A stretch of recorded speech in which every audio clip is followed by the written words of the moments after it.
So I don't know if you all want to move over on this side to see the screen better. I tried using stuff up there, but couldn't figure that one out. So welcome. Glad that you're here. Can somebody have the schedule? What time are we supposed to be done in here? 2:30. 2:30? Yeah. Okay. All right. So we'll keep track on time. Let's pray, and we'll jump right in. Gracious Heavenly Father, I want to thank you so much for the amazing time we've already had together. We give you all the honor and glory for what you are doing as we spend some time together this afternoon talking about creating churches that are more receptive to the people that you're drawing, that you'll be with us. In Jesus' name, amen. So this presentation is about creating a guest-friendly church, talking about having a church that is a little more friendly. When you're looking at church systems, every church has these 8 systems in it. Every church has them. So every church has a worship system, evangelism system, assimilation system, small groups, ministry, stewardship, leadership, and strategy systems. And depending on how well these systems run will depend on how healthy your church is. Just like your body is made up of a bunch of different systems. If one of the systems isn't working adequately, you have poor health. So in the 8 systems, this is really the 3rd system, talking about an assimilation system, how people who come to can connect in the church. It might be just easier for the people over this side to move over here rather than moving that all around, because I think we got an extension cord that's limited and etc. So yeah, there you go. Y'all see over here okay? Okay, good. All right, so I do want to share with you that I think that in the Seventh-day Adventist Church, other churches as well, but certainly the Seventh-day Adventist Church, there are 3 sad dynamics about hospitality as it relates to the local church. The first is that the church is not prepared to receive the guests that arrive each week. In general, when we plan our worship experiences, our Sabbath experience, Sabbath school, church, whatever happens on Sabbath, potlucks, everything, that we don't consider the guest in the planning of this. When we're planning our worship services, our bulletins, our sermons, our songs, our everything, we're not considering, there are guests that are going to be coming to this church. How can we make sure that it's going to be receptive to these people as well? We more think about it for ourselves. Also, another sad dynamic is we pay little attention to the guests when they do come. We focus on ourselves. We like to see each other, people that we know, people that we're in a relationship with, people we've been praying for, people who've been praying for us. That's who we focus on, and we kind of avoid the people that we don't know. Maybe not intentionally to start with, but it does happen. The third is the church lacks a system of following up on guests. So if we believe that we need to reach people, God brings people, who are they? How are we connecting with them? How are we developing relationships with them? How can we follow up with them? So I want to try to address these issues in a simple way this afternoon. First, let's take a little biblical look at it, a little theology, if you will. So what is biblical hospitality? The word hospitality in the Bible, Paul uses it a lot, is actually the word philoxenos, which is a compound word, 2 Greek words brought together. Philo meaning love and xenos meaning stranger. You're familiar with the term xenos, right? We use that a lot now, or exactly in the past couple decades, a lot more. Xenophobia is something we talk about a lot. Xenophobia is the fear of strangers or people that are different than you are. And this is so true in relationship to the church. There are people who, in the early New Testament church, there are people who are different culture, different Gentiles, different language, the way they eat different, dress different, worship different, etc. And when they come to a Christian church, they're like, who are these people? Why are they here? What do they want? What are their intentions? So there's a bit of this stranger danger, right? To keep people away till we get to know who they are a little bit more before we invite them in. But also the guest or the stranger coming in, recognizing that this community exists and I'm not part of this community. I don't speak like they speak. I don't eat like they eat. I don't dress like they dress. But I'm here for some reason. In the context of the church, Paul, he combines these 2 words together to say we need to love the stranger. We want the stranger to not feel like an outsider. They are. They're not part of our community, but we want to be able to show love towards them to the stranger as a guest or a friend. We want them to feel welcome. Even though they're not part of our community, we want them to feel comfortable enough to be able to stay so that they can picture themselves ultimately becoming part of that community. Why does this matter to God? I'm going to give you 5 reasons why I think this matters to God. The first reason is God has a drawing heart. Right now, in your communities where your churches are, or communities where you're planting churches, there are people that God is reaching. I think about the Apostle Paul. He was an enemy of the church, but God was reaching him. He had an experience with Christ on the road to Damascus. And then what did God do in drawing Paul into a relationship with him? He brought him to Ananias. Right, so God has a drawing heart. He is trying to restore broken relationship with all of humanity. His Spirit, His angels are actively involved. And there are people in our communities who we have never met before. Certainly people that you're praying for, of course, your family, your friends, neighbors, coworkers, etc. But other people who you don't even know, they're completely off your awareness radar, that the Spirit of God, the angels of God are ministering to and trying to draw into a relationship with them. The second part of this is that God is within His church. When the Spirit of God was poured out on Pentecost, it was not poured out onto a building.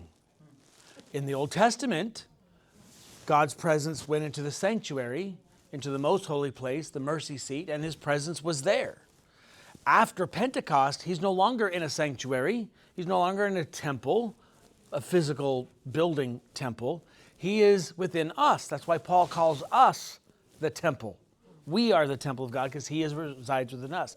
So, if God is drawing people into a relationship with Him, where is He? In His people. So, if God is going to draw people into a relationship with Himself, He's going to draw them where? To His people. This brings the third point, that we, as God's people, are the stewards of the mysteries of God. Who is God? What's God like? What's His plan for my life and the world, etc.?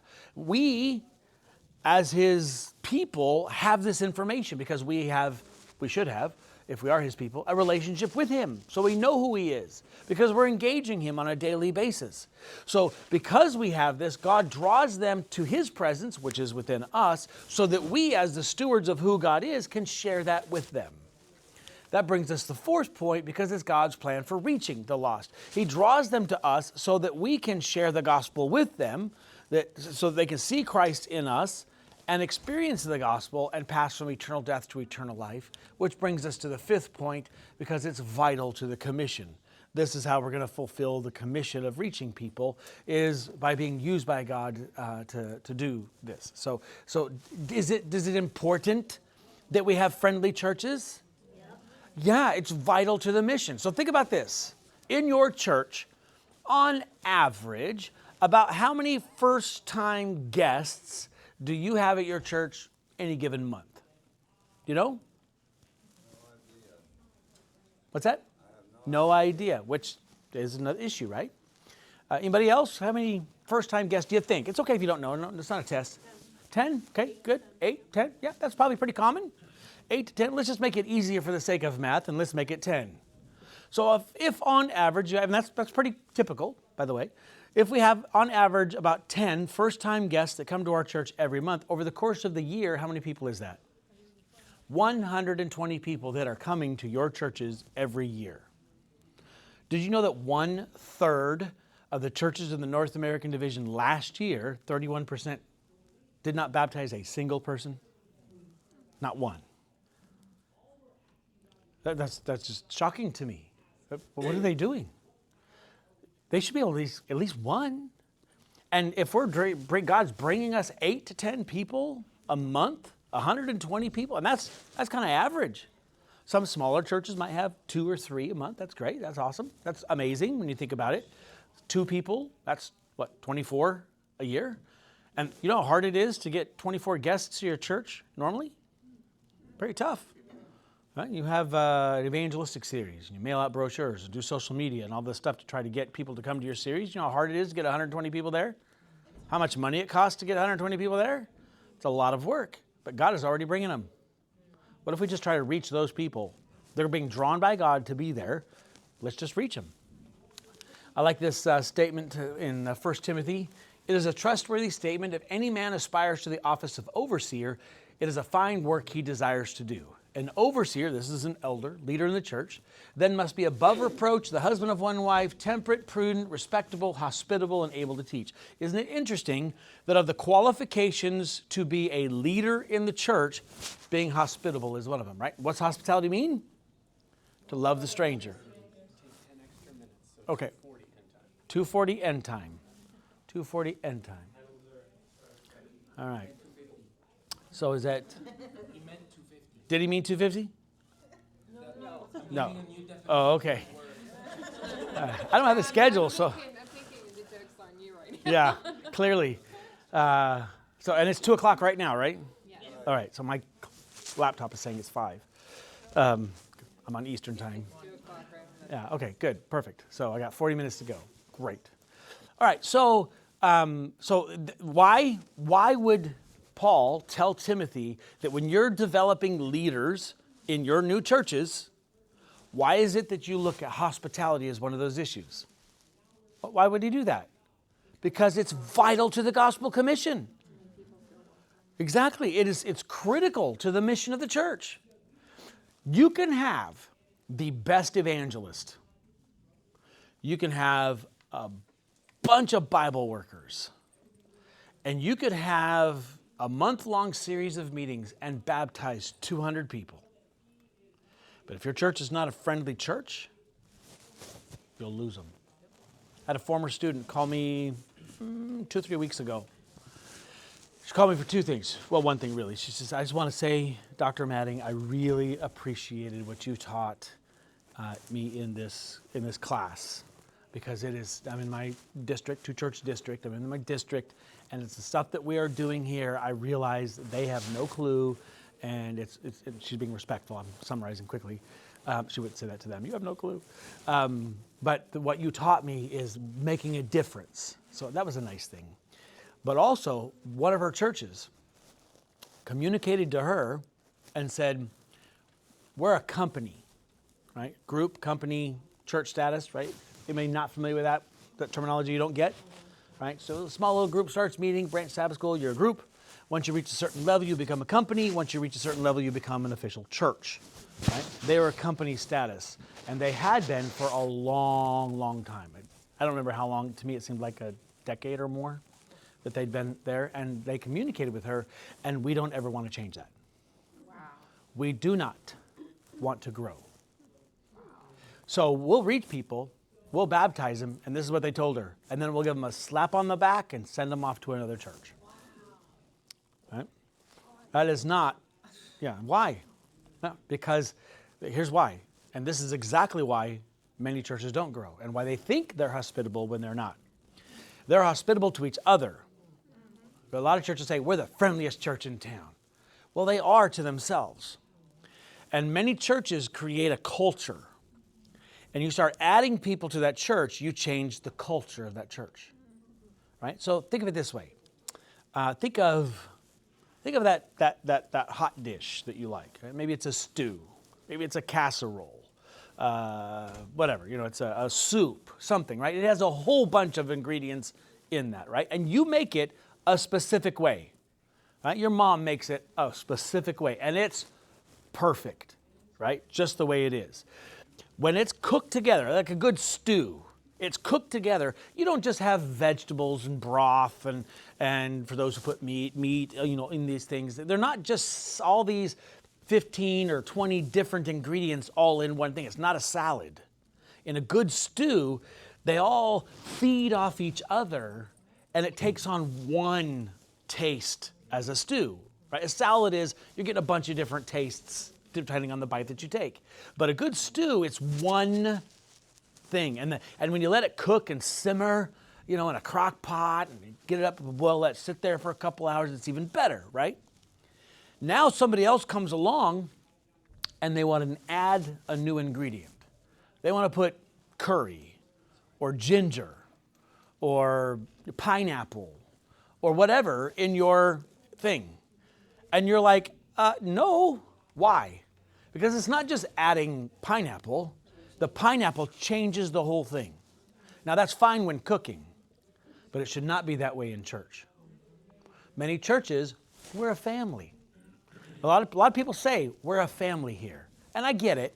And there are biblical terms for family. But a good, healthy family is a growing family. Right? Anybody here with grandkids? Right? Yeah. Weddings coming and going, coming up soon, right? I mean, you're a growing family. To have a couple have 3 or 4 kids and say, we're done, and we're going to stay the 6 of us forever. We're not going to, no boyfriends, no girlfriends, no dating, no kids. We're just going to stay here forever. What's going to happen to that family? It's going to die. Exactly. And what happens is the church thinks it's friendly, but it's friendly to itself. And they don't want to add new people in because it changes the dynamics of the family. It changes the dynamics of the church. And that's why many churches struggle. That's why it was important that hospitality be one of the characteristics for leaders in the church, so that we're constantly welcoming new people. So now let's kind of understand the practical or the theological side of things, right? Everybody understand kind of why this is important now? I'm going to give you, in the little over half an hour that we have left, I'm going to just give you a bunch of practical illustrations for this. And some of them, please know my heart is good. Some of them might step on some toes, right? I probably haven't been to your church, so I'm not specifically talking about your church, though I will talk about some. But take what you can, but understand the purpose of this conversation. All right? So, first off, Ellen White in the book Acts of the Apostles says this: many have an idea that they are responsible to Christ alone for their light and experience, independent of his recognized followers on earth. Jesus is the friend of sinners, and his heart is touched with their woe. He has all power both in heaven and on earth, but he respects the means that he has ordained for the enlightenment and salvation of men.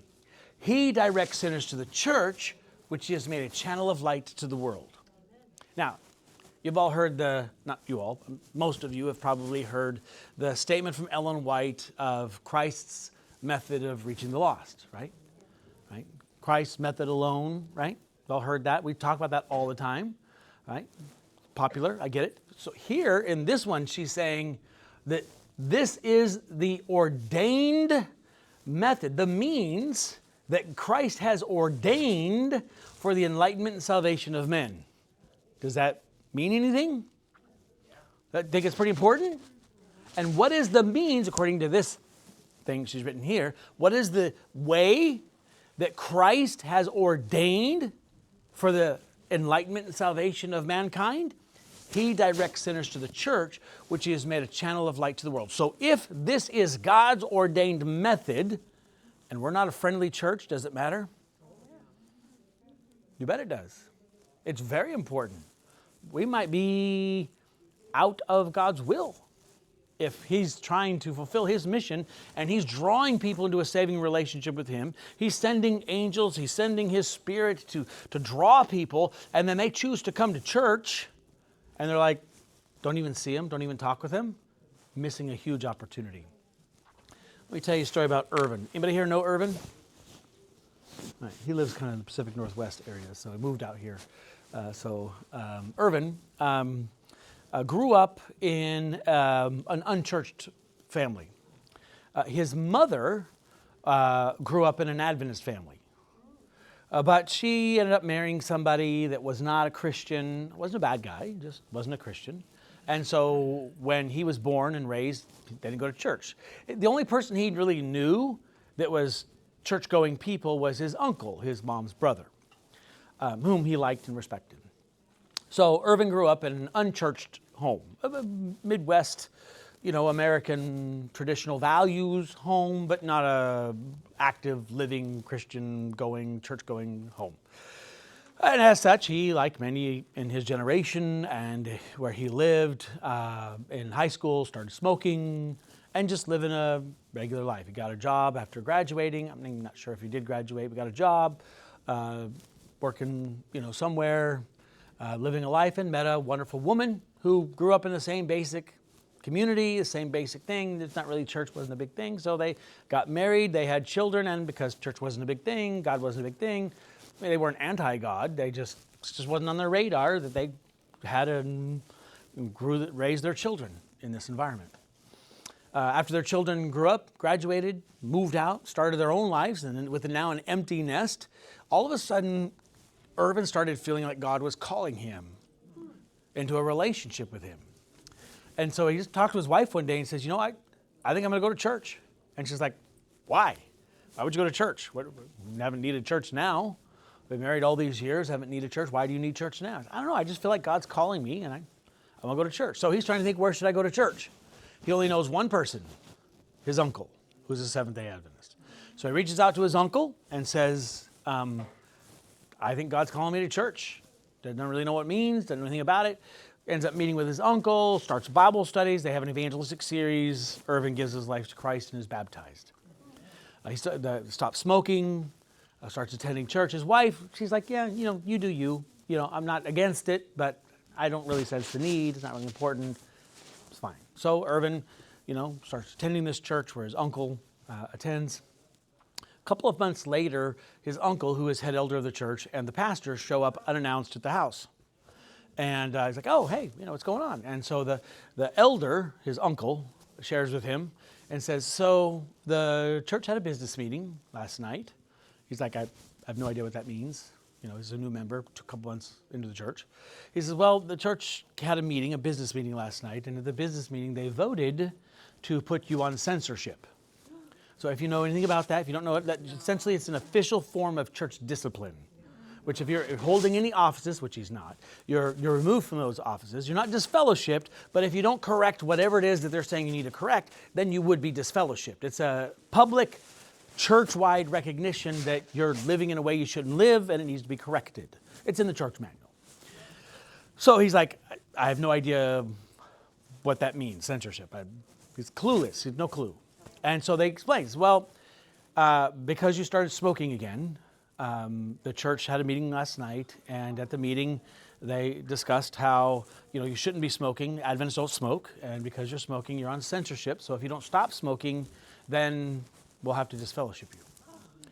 And he's like, so wait a minute, time out. So because I'm smoking, the church had a meeting last night to talk about me and not invited me, let me know what's happening, which, by the way, is not what the manual says. That person should be, there's a process that was clearly skipped, but whatever. And they're like, yeah. So it's like, so you had a meeting without me, and not that he knew the process, but it's like, you didn't come talk to me about this. You didn't ask me about it, try to help me, whatever. You just decided to have a meeting and take it before the whole church and put me in discipline because I started smoking again, as opposed to trying to reach out and help.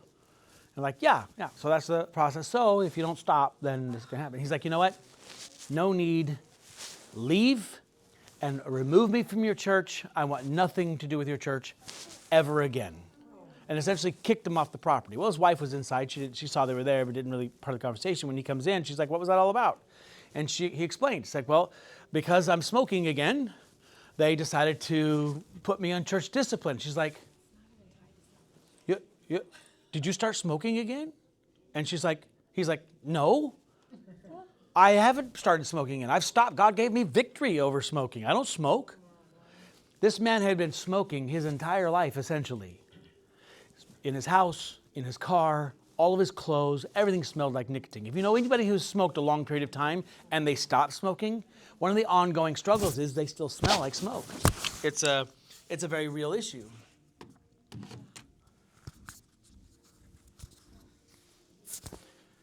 And because he had started, still smelled like smoke when he came to church, somebody's like, he smells like smoke, so therefore they come to conclusion he's smoking. And rather than saying something, whoever smelled it, they talked to somebody else who talked to somebody else. And then maybe they already had a meeting scheduled, I don't know, and then just brought it up. And then decided to do this rather than following the biblical plan. And so then they send the uncle. And so he was out. And she's like, I don't know why you go there anyway. Years pass. They end up moving from there to Louisville, Kentucky. When they move to Louisville, Kentucky, he senses God is calling him back to church. So he's like, you know what? I'm going to go to church this Saturday. Let's go to the Adventist church, only church he knows. I'm going to go to the Adventist church this Saturday. And she's like, why would you go? Yeah. Why would you go? These people don't care about you. He's like, I know, but God is calling me. I just feel like God wants me to go to church. He wants me to be connected with him and his people, so I want to go. So he gets up that Sabbath morning. She's like, fine, no, you do you. She's not discouraging, but she just doesn't get it. She doesn't understand why. So he goes to church. After church, he comes home, and she's there essentially waiting. So how did it go? And he's like, well, I got there, and nobody talked to me. I went in. They were having Bible study in the sanctuary, and I sat down next to some people, and nobody talked to me. After Bible study, people were kind of moving around. I moved to a different seat, and nobody talked to me. After the service, I hung out in the lobby for a little bit, and nobody talked to me. And she's like, of course, they don't care about you. So I don't know why you even bother trying. Why even go? And he's like, you know what? I'm going to go one more time next week. One more time. So that next Sabbath, he gets up and he goes to church. He comes home, and she's there waiting. So how did it go? And he's like, same. Oh, wow. Nobody talked to me. She's like, I don't even know why you go. He's like, yeah, I'm done. 10 years pass. And he decides he's going to go again. 10 years. So he gets up, and she's like, fine, you do you. We don't need this. It's not an important thing. You don't need God, don't need church. But if you want to do that, fine, I'll support you. I love you, but I want nothing to do with it. Fine for you. So he gets up, goes to church, comes back, and she's there, arms crossed. So, how did it go? Well, she knows how it's going to go. How did it go? And he's like, it was great. I got there. Before I even got through the front door, people opened the door. They welcomed me. They asked my name. They took me over, introduced me to some other people. They asked me to fill out some information to let them know I'm here. And they gave me a gift to welcome me. And then they took me in where they were having Bible study and introduced me to other people. They scooted over next to me and got to talk to me just a little bit to let me know what we were talking about in the Bible study. So I was up to speed, and we finished the Bible study. Then afterwards, somebody said, will you come sit with me? And I went over another part and sat down with them. And then afterwards, we talked, and a couple other people after the service just stood up and came over and talked to me in the sanctuary and asked my name and who I was. And then afterwards, as I went out into the lobby, they have some refreshments that were out there, so I stopped. And then a bunch of people came over, just introduced themselves, talked to me, introduced me to some other people, and invited me to come back next week. And it was great. It really happened. So at the church, I was the pastor of this church now, and I had been teaching this stuff to the church. And we had a connection card that we encouraged everybody to fill out. And he checked the box that he would like a visit from the pastor. So Sunday morning, I called him up after he'd visited. And on Tuesday, I was in his home, and he shared with me everything I shared with you. We did Bible studies again, because it had been a while. And this was a screen capture of Irvin's testimony on the day that he was baptized. Rebaptized decades later, but baptized. And he was involved with the church. He ended up moving from there, kind of out towards the Pacific Northwest, was involved in a church plant and is actively involved in his church today. And his wife started coming to church because he's like, you got to come, you got to come, you got to come. She's like, So she came because he's like, these people are amazing, they're friendly, they're great. She came, everybody loved her, and I don't know if she was baptized while there. I ended up moving elsewhere, but was a part of the church. So does it matter? Yes, it's very important. So here are some, and I can go on all day of examples just like that, of how story after story after story of people going to church because God is drawing them and they're wanting to connect with God and nobody talks with them. Two important things to keep in mind. One is every guest who comes to church comes for one of two reasons. One reason is because somebody drugged them there, right? A mom or a dad says, you're going to church, get up, get dressed, you're going to church, right? Or there's a girl who's like, I'm only going to date an Adventist, so if you want to go on a second date with me, you got to come to my church. Well, she's hot, so we're going to go to church, kind of a thing, right? So that occasionally happens, but that's a very few percentage. Most every other guest who comes to church comes because, y'all laughing over there? Is like, that real? Like, was somebody here drugged to church? No, okay. It happens. It happens a lot. Yeah. So, God does some great things to that. So, but that's a very small percentage. Most everybody is wanting to connect with God, and that's why they come to church. And when they're thinking, how do I connect with God? In their mind, they don't fully understand it, but here's how it plays out. Can I fit in here? Can I become part of this community? They know they're not part. They know they're a stranger. But they're evaluating, can I fit in? And when nobody's talking with them, they're getting the message, you can't fit in here. You don't belong here. And therefore, God does not value you. And so they leave. You had a question? How do you define the word she's hot? Well, I didn't say it was me saying it. That's what they say. No, She's pretty? what was it? I don't know. Tyler, the pretty is in the eye of the beholder. She's someone you want to spend It's in the eye of the beholder. Hey, Tim. So my son just recently moved to California. Uh-huh. He's at Orange Coast Community College.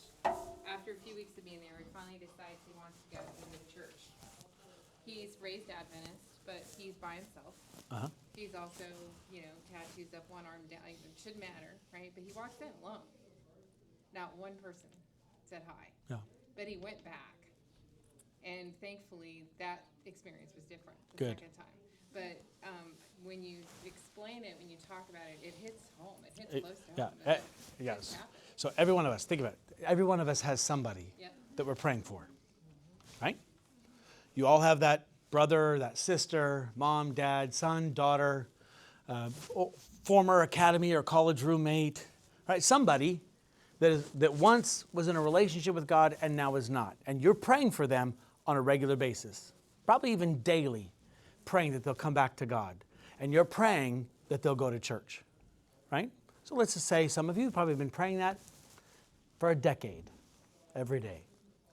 What happens if they call you tomorrow, that person you're praying for, and say, I'm going to go to church next Saturday? Your prayer all of a sudden changes to what? You want them to have a good experience there, to be welcomed there. So in your mind, here's what I want you to think. How do you want that church to treat your family member, your friend, your son, your daughter, right, your classmate? How, in your mind, how do you want that church to treat them, right? Right now, there are people in your community that other people are praying for. Their son, their daughter, their mom, their dad, their former classmates, their brothers, their sisters, right? People that they're praying for, and they're going to come to your church next Saturday. So treat them how you would want that church to treat your family member, right? So here's some practical things. The first is the greeter ministry.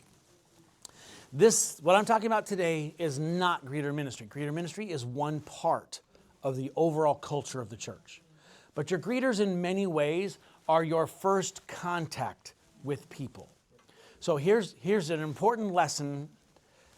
Your greeters must be trained. If all your greeters do is give a bulletin, shake a hand, and say Happy Sabbath, they are not trained. Right? They need to be trained. So what should that training look like? It's different from church to church. Hard to put together a training manual except for more principles. So let me share with you the most important principle. Your greeters need to be trained to not be greeters, but to be hosts. What's the difference? I don't care what you call them. Like for years, I'd be like, they got to be called a host. But now I don't care. But it's the mindset. So let's say it's Friday afternoon. I'm in my home. I'm making my homemade tofu lasagna and ricotta lasagna and putting it all together. I got pasta everywhere. I've got tofu and marinara sauce, and the kitchen's a disaster because I'm putting all this stuff together to make this great lasagna for Sabbath. And while I got my apron on, got stuff everywhere, there's a doorbell that rings.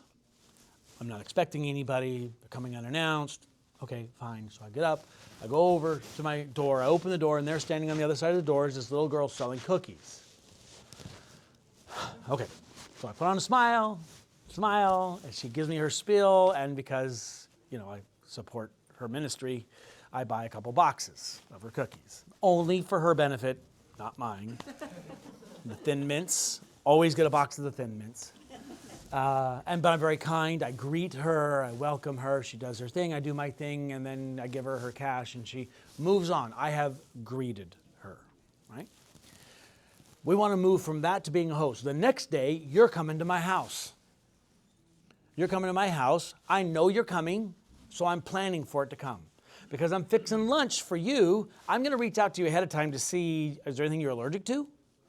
Right? You allergic to gluten? A lot of people are nowadays, so I'm probably not going to make the lasagna with those noodles. Or is there something like, I just cannot eat this? Like, if you eat this, I'll be kind to you if you make it, but I really would prefer you don't make asparagus or whatever. Right? Then I'm not going to make that because I want you to have a good time when you come to my house, right? So I'm going to connect with you ahead of time, and prepare for you to come. So then, Sabbath afternoon, the doorbell rings. I'm not surprised. Why? Because I'm expecting you. Now go over to open the door. Before I open the door, keep in mind, in my house, in the wintertime, it runs cold. In the summertime, it runs hot. Why? Because I'm cheap. I don't want to spend the money to keep it cold with the AC or hot with the propane.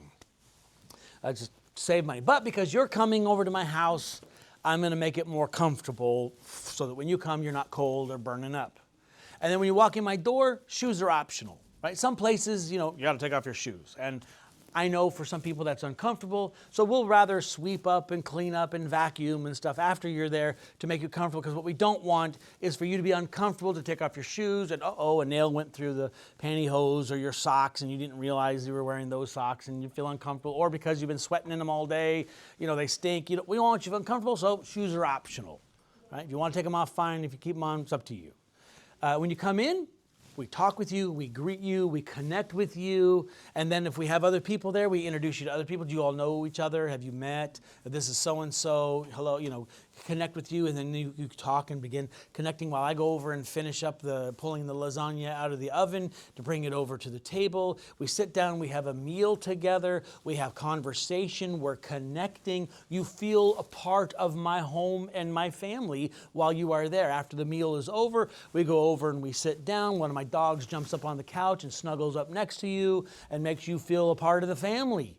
And we have a conversation until you're like, yeah, I'm getting tired. I sleep on your couch, or I can just go home and take a nap. And you get up and you leave. That's the difference between a greeter and a host. We want your greeters to be trained that they are hosts.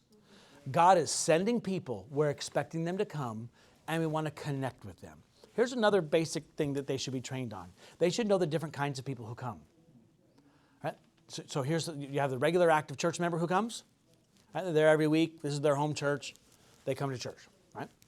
The second kind of person you have is the irregular church member. This is their home church. They call it their home church. They identify this as their church, but they're not there very often. Good chance your greeters may not even know who they are. Right? But to be aware that we call them an inactive, very, very irregular, but they come. This is their home church. The third person that you have is somebody traveling through town. Right? It's an Adventist who's there for a wedding or a funeral. They're on vacation, and they're just in town visiting. Right? They know who you are. The other person that is there is the unchurched person. Now, a couple of those. You have one who they may be part of another church, but they don't really know anybody in your church. They're just like, I'm going to go to an Adventist church. They were watching some media or a Bible study online or saw something or a new book that came out or whatever, and they came to your church. And then the fifth person is somebody who's brought by somebody, brought by a friend, family member, coworker, whatever, brought them to church. And you're going to treat all of them differently when they come. So you want to train your greeters how to identify the different people who come so that they can treat them differently. Your active, regular church members do not need to know where the bathrooms are. Your first-time guests need to know where the bathrooms are. They want to know where the bathrooms are at.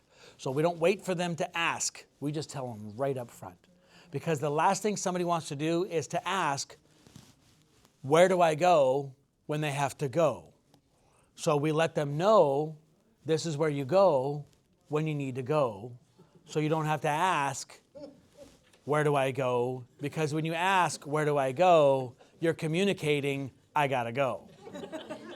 And it's just kind of uncomfortable. So we just let everybody know where to go when you need to go. And people appreciate that. So just kind of knowing those basic things. So some basic training. Another is your facility. Your physical facility will determine whether it's a welcoming place or not a welcoming place. So a good thing to do is just evaluate your church from an unchurched person's perspective, a non-member's perspective. If you're not sure exactly how to do that, AdventSource has some great evaluation tools. I'm sorry, what's that source? Advent Advent Source has a, It's like the online Adventist bookstore. yep, it's the online Adventist bookstore, Advent Source dot something. I don't know if it's com or org, I don't remember. On there they have, I forget the name of it. It's a physical plant evaluation. I don't remember the title. But it'll take through, and that's a helpful thing to look at it from that perspective, looks at all the different things.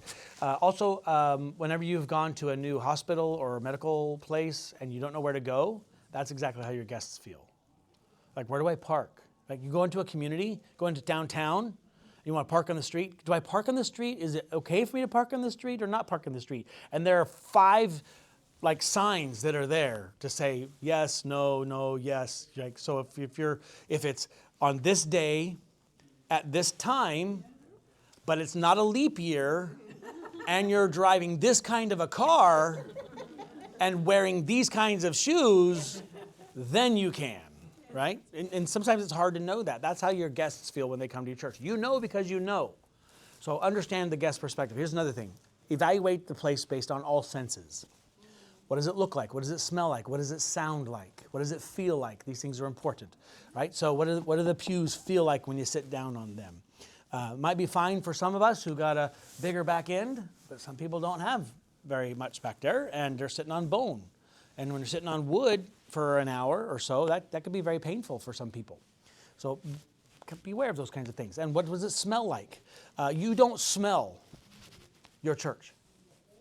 When you've gone there 5 times, you just don't even see it anymore. That's just the way that it is. When something is out of place, you see it's out of place. But when you've seen it out of place 5 times, you no longer think it's out of place. That's where it belongs. And that's the same way with the smells. You don't smell the mold in the basement anymore. They do. You don't smell the bathrooms anymore. They do. You don't notice that was painted. You know, the bathrooms were painted pink and blue in the 70s. They do.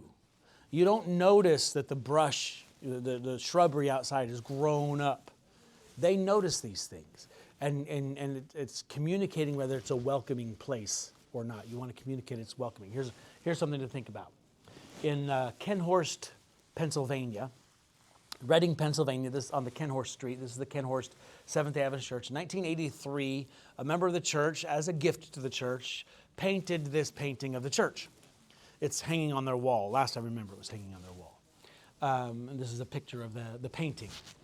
What you see is this church member's artistic expression of how they viewed the church in 1983. You'll notice several things. First off, they got a big bright red door under the steeple there. That's the front door. You can see everybody's walking up the sidewalk to go into that front door. It looks like a deacon or something standing on that side door that goes in the side sanctuary there. Another red door on the left that's greeting people, probably letting them know, don't come in this door because you're going to walk right into the front of the sanctuary. So everybody's going up to the front door, and you can see everybody's parking out on the street. Now, they got some pretty big hot rods there, as that artist interpreted it, but they park right out on the street, and other people who aren't parking on the street that are still walking up the street from wherever they live nearby. This is the church as it is today, standing on the sidewalk on the street.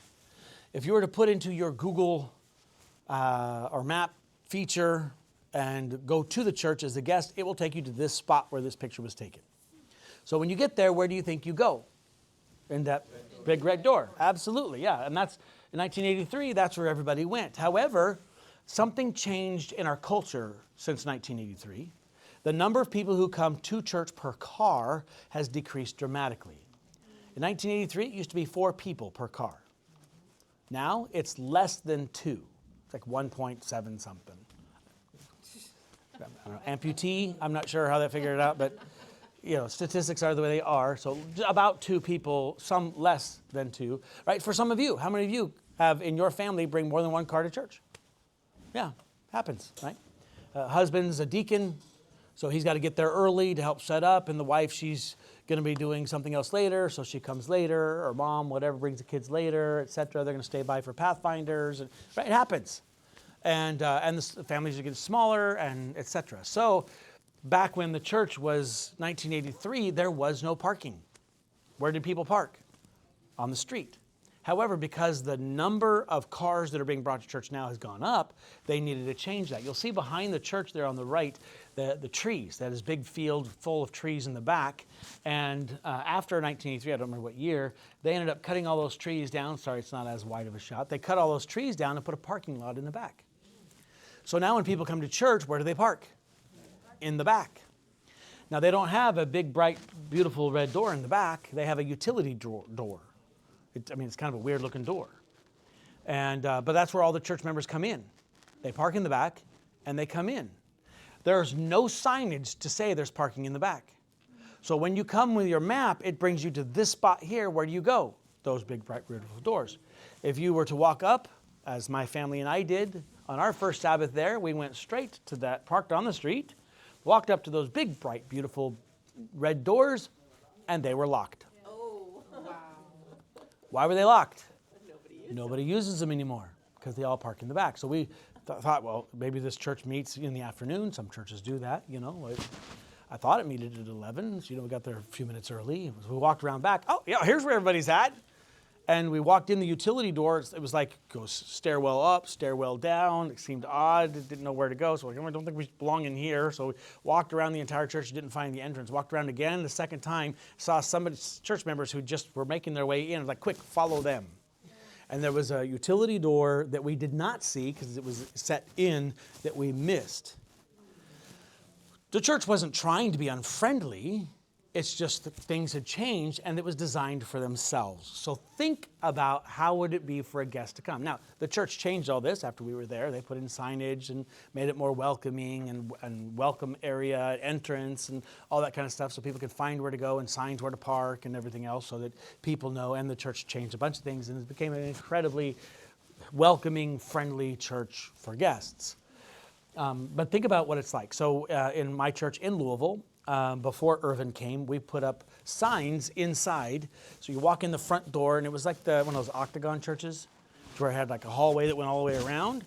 And if you came in and went to the right, there were bathrooms and Sabbath school classes. If you go to the left, there were offices and fellowship hall. So when you come in, there were doors in the front. Where do I go? So we put signage to say, this is the stuff that's this way, this is the stuff that's this way. But when you look down the hall, we had signs sticking out as opposed to just flat on the door, right? So like the sign on this door over here, you can see because you're facing that. But if you were walking down a hallway, you would not be able to see that sign.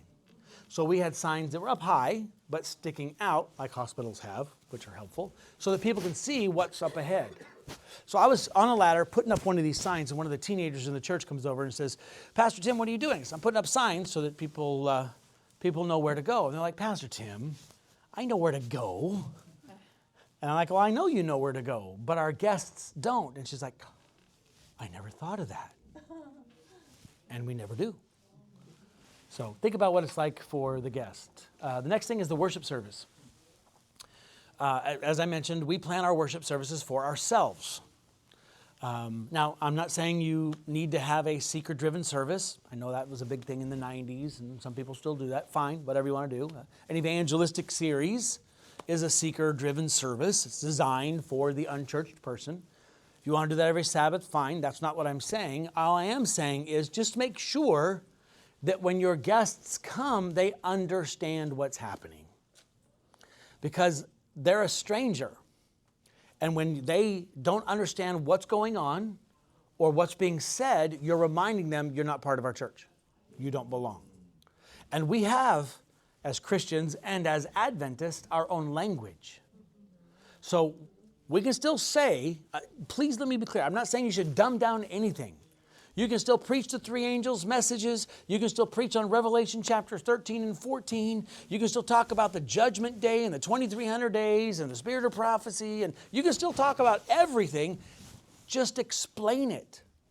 Right? And when you communicate from up front, you all know the story of Jonah. You're communicating to people who do not know the story of Jonah. You don't belong. We have a language and a history that you can't relate to, so you don't belong. And you're reminding them you don't belong. Remember, they're thinking, can I fit in? You can still preach about Jonah, just reintroduce quickly who Jonah is. Right? Your kids will appreciate it too, by the way. So just define what you're talking about. Explain it. Let me give you an example. Let's say we're at church right now, and I'm up giving an announcement. And my announcement is, after Sabbath, we're going to have a Vespers. And after the Vespers, at PSAA,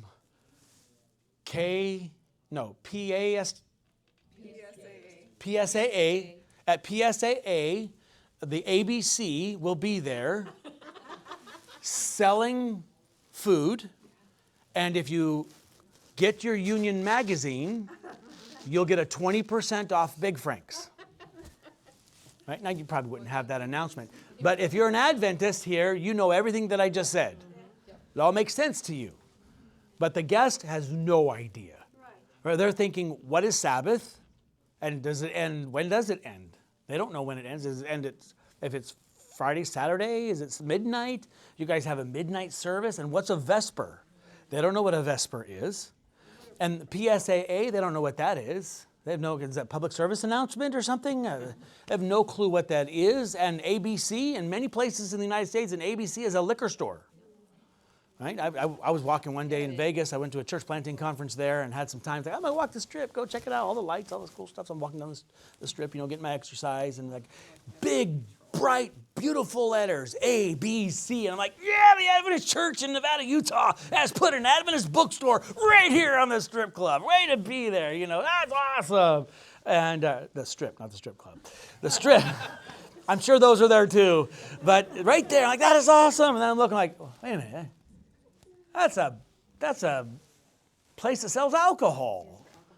Yeah, alcohol and beverage control. Yeah, so like the church in New York actually has an ABC, Adventist Book Center, right at Rockefeller Center. Not Rockefeller Center, Bryant Park, which is just down the street from there. So, which is very cool. So I was excited at first until I realized what it was, right? And the guest has no clue. Why are you working with the liquor store, right? And unions, I didn't think Adventists associated with unions. And who's Big Frank? Why do I need to know who Big Frank is, right? You can still say all of that, just explain it, right? Explain that at 5:07 tonight, we're going to have our Vesper worship gathering at our local Christian school, Puget Sound Adventist Academy, just down the street. For those who get copies of the magazine, whatever, the Union magazine, the Gleaner, copy of the Gleaner magazine that our church puts out, you can get a 20% off discount on vegetarian hot dogs, the Big Frank version.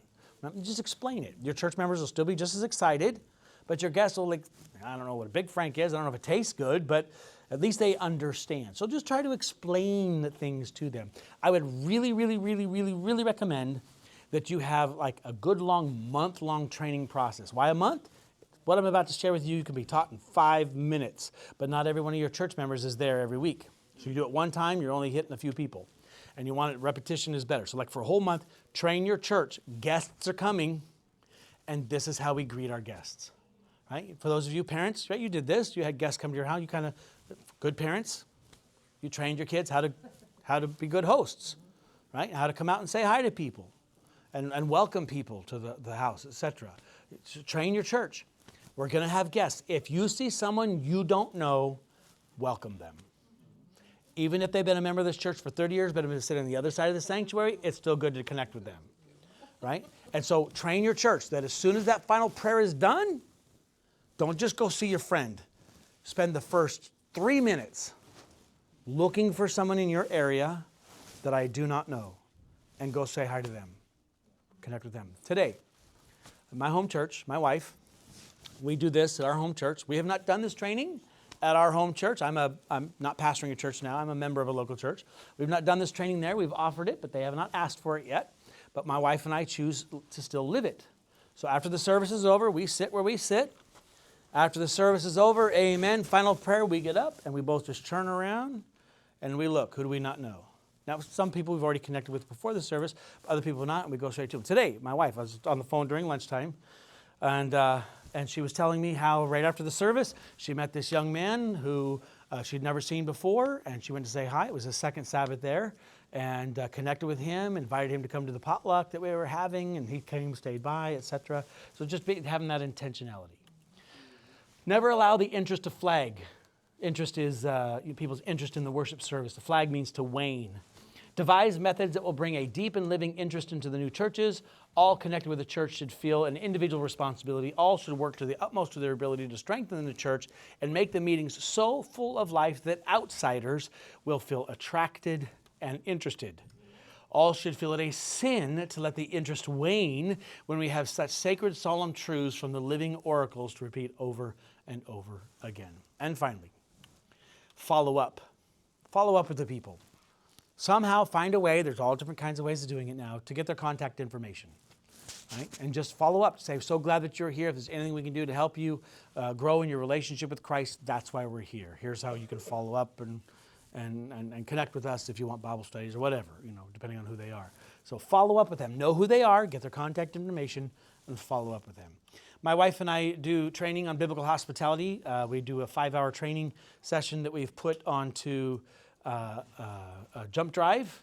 If you go to the natty.org, I think you can also get it at Advent Source website. You can purchase it. It's designed to take your church through what I've just shared with you. We do it over a 5-hour period of time and with workbooks and go through all these steps, and it helps you put an action plan together. What do you need to do next to make your church a welcoming and friendly church? Question? Yeah, it comes in one packet. Can you follow up with Jess? What do you have an amount of time that is an ideal amount? Like if you, so they came on Sabbath. 24. If you reach Wednesday, have you waited too long? Yes, And within how- 24 hours. 24 hours. So Within 24 hours. Some say 72, but but to me, by Monday morning, they should get some kind of contact from you. And again, there's all kinds of ways to do it. They have ways of doing it now to where you can put a QR code right up on the screen in your worship service and say, if you're a first-time guest with us here, we'd love to connect with you. Scan the QR code, and it will use text messaging features. So literally, it will note the time that you've predetermined. Right, your worship service is over at 12:15. At 12:20, they get a text message saying, "Thank you so much for coming to church today." You can respond by clicking here for more information about X, Y, and Z. There's all different ways of doing it, but quickly follow up. Back in the day, I used to visit after church. I'd have all everybody's contact information. I would literally go visit everybody before I went home. That's when I was in Renton. But now people don't like as much you showing up at their house, so texting, emails, whatever works. And there's all different ways of doing that. So, yeah, postcards take a little longer now to follow. You can still do that, but I still make the personal connection. So, all right. Let's close in prayer and let you go. Gracious Father, thank you for the time we've been able to spend together this afternoon, and pray that you could work within each of our hearts to have the love of your Son Jesus within us,